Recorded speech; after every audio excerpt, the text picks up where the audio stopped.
Hi friends, welcome back to Neha Food Stories. ഞാൻ ഷെഹറൂബ ഷമീർ. ഞാൻ ഇന്നിവിടെ വന്നിരിക്കുന്നത് ഒരു സ്പെഷ്യൽ ചായയുമായിട്ടാണ്. അപ്പോൾ വൈകുന്നേരങ്ങളിൽ നമ്മളെല്ലാവരും ചായ കുടിക്കുന്നവരാണ്.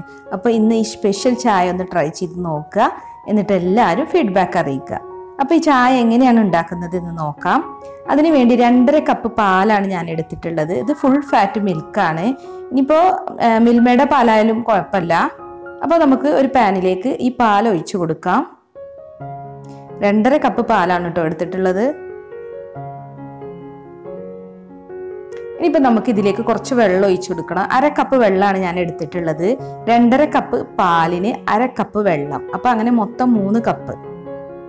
ഇപ്പം നമ്മുടെ ചായ സ്പെഷ്യൽ ആക്കാൻ വേണ്ടി ഞാനിപ്പോൾ ഇവിടെ ആഡ് ചെയ്യുന്നത് ഒരു ചെറിയ കഷ്ണം പട്ട, അതുപോലെ ഒരു ഗ്രാമ്പു, പിന്നെ ഏലക്കയും വേണം. ഞാനിപ്പോൾ ഇവിടെ ഏലക്കാപ്പൊടിയാണ് ചേർക്കുന്നത്. നിങ്ങൾ പൊടിയില്ല ചേർക്കുന്നത് എങ്കിൽ ഒരു ഏലക്ക ചതച്ചിട്ടാലും മതി. ഇനിയിപ്പോൾ ഞാനിതിലേക്ക് 1 ടീസ്പൂൺ ഏലക്കാപ്പൊടിയാണ് ചേർക്കുന്നത്. അപ്പോൾ ഇതും കൂടി നമുക്കിതിലേക്ക് ചേർത്ത് കൊടുക്കാം. ഇനിയിപ്പോൾ ഇതിന് നമ്മുടെ ചായ വ്യത്യാസപ്പെടുത്തുന്നത് ഇതൊരു ചെറിയ പീസ് വൈറ്റ് ചോക്ലേറ്റ് ആണ്. അപ്പോൾ ഈ വൈറ്റ് ചോക്ലേറ്റിൻ്റെ പീസ് നമുക്കിതിലേക്ക് ചേർത്ത് കൊടുക്കാം. വൈറ്റ് ചോക്ലേറ്റ് ചേർത്ത് ചായ ഉണ്ടാക്കിയാൽ നല്ല ടേസ്റ്റ് ആയിരിക്കും. അപ്പോൾ ചായയൊക്കെ എല്ലാവർക്കും ഉണ്ടാക്കാൻ അറിയാം, എന്നാലും ഞാനിപ്പോൾ ഇതൊരു സ്പെഷ്യൽ ചായ നിങ്ങൾക്ക് ഷെയർ ചെയ്തു എന്നേ ഉള്ളൂ. ഇനി നമുക്കിതിലേക്ക് 1 ടേബിൾ സ്പൂൺ ചായപ്പൊടി ചേർത്ത് കൊടുക്കാം. അപ്പോൾ ചായപ്പൊടി ചേർക്കുമ്പോൾ ശ്രദ്ധിക്കേണ്ടത് ചിലർക്ക് നല്ല കടുപ്പം വേണം, ചിലർക്ക് കടുപ്പം കുറവായിരിക്കും. അപ്പോൾ അത് നമ്മളുടെ ഇഷ്ടത്തിനനുസരിച്ച് ചേർത്ത് കൊടുക്കുക. ഞാനിവിടെ നല്ല കടുപ്പത്തിലാണ് ഇപ്പോൾ ചായ ഉണ്ടാക്കുന്നത്, അതുകൊണ്ടാണ് 1 ടേബിൾ സ്പൂൺ ഇട്ട് കൊടുത്തത്. അപ്പോൾ ഈ ചായ നന്നായി ഒന്ന് തിളച്ച് പൊങ്ങി വരണം. നമ്മൾ ചേർത്തിട്ടുള്ള ഈ ഗരം മസാലകൾ ഉണ്ടല്ലോ, അതൊക്കെ ഇതിൽ നന്നായി ഒന്ന് മിക്സായി വരണം. അതിൻ്റെ ഫ്ലേവറൊക്കെ ചായയിലോട്ട് നന്നായി ഇറങ്ങണം.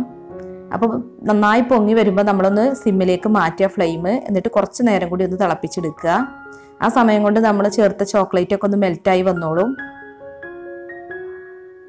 ഇനിയിപ്പോൾ ചോക്ലേറ്റ് ഗ്രേറ്റ് ചെയ്തിട്ടാലും മതി, അല്ലെങ്കിൽ ചെറിയ ചെറിയ പീസാക്കി ഇട്ടാലും മതി കേട്ടോ. അപ്പോൾ പെട്ടെന്ന് മെൽറ്റായിക്കോളും. അപ്പോൾ നല്ലൊരു സ്മെല്ല് വരുന്നുണ്ട് ചായൻ്റെ. അപ്പോൾ ഇനി നമുക്ക് ഫ്ലെയിം ഓഫ് ചെയ്യാം. നല്ല ചായയാണ്. ഇനി നമുക്കിതൊന്ന് അരിച്ചെടുക്കണം.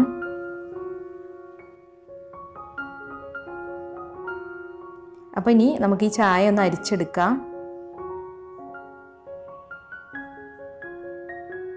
എന്നും ഒരേപോലെയുള്ള ചായ ഉണ്ടാക്കുമ്പോൾ അതിൽ നിന്ന് വ്യത്യാസമായി ഒരു ചായ, അങ്ങനെ ഞാൻ ഉദ്ദേശിച്ചുള്ളൂ. അതുകൊണ്ടാണ് ഞാൻ ഇപ്പോൾ നിങ്ങളുമായി ഷെയർ ചെയ്യുന്നത്. ഞാൻ ഇടയ്ക്കൊക്കെ വൈകുന്നേരങ്ങളിൽ ഉണ്ടാക്കാറുണ്ട് ഈ ചായ.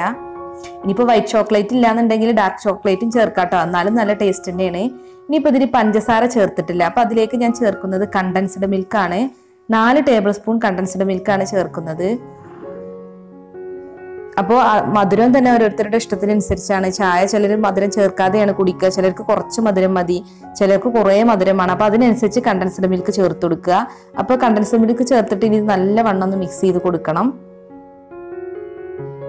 അപ്പോൾ നമ്മുടെ ചായ ഇപ്പോൾ ഇവിടെ റെഡി ആയിട്ടുണ്ട്. നമുക്ക് ഇനിയിപ്പോൾ അത് സെർവ് ചെയ്യാം. അപ്പോൾ അതിന് വേണ്ടി ഞാൻ 2 ഗ്ലാസ് എടുത്തിട്ടുണ്ട്. ഈ ഗ്ലാസ്സിലേക്ക് നമുക്ക് ചായ ഒഴിച്ചു കൊടുക്കാം. പതുക്കെ ഒഴിച്ചു കൊടുക്കുകയാണെങ്കിൽ ഇതുപോലെ നല്ല പതയായിട്ട് നമുക്ക് ചായ കിട്ടും.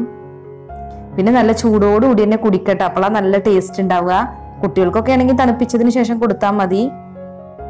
ഈ ഒരു ചായ കുടിച്ചു കഴിഞ്ഞാൽ നമുക്ക് നല്ലൊരു ഉന്മേഷം കിട്ടും. നമ്മൾ വൈകുന്നേരങ്ങളിലൊക്കെ ടയേർഡായി ഇരിക്കുന്ന ടൈമിലൊക്കെ ഈ ചായ കുടിക്കുകയാണെങ്കിൽ നല്ലൊരു ഉന്മേഷമാണ് നമുക്ക്. അപ്പോൾ ഈ വീഡിയോ ഇഷ്ടമായെങ്കിൽ എല്ലാവരും ലൈക്കും ഷെയറും ചെയ്യണേ.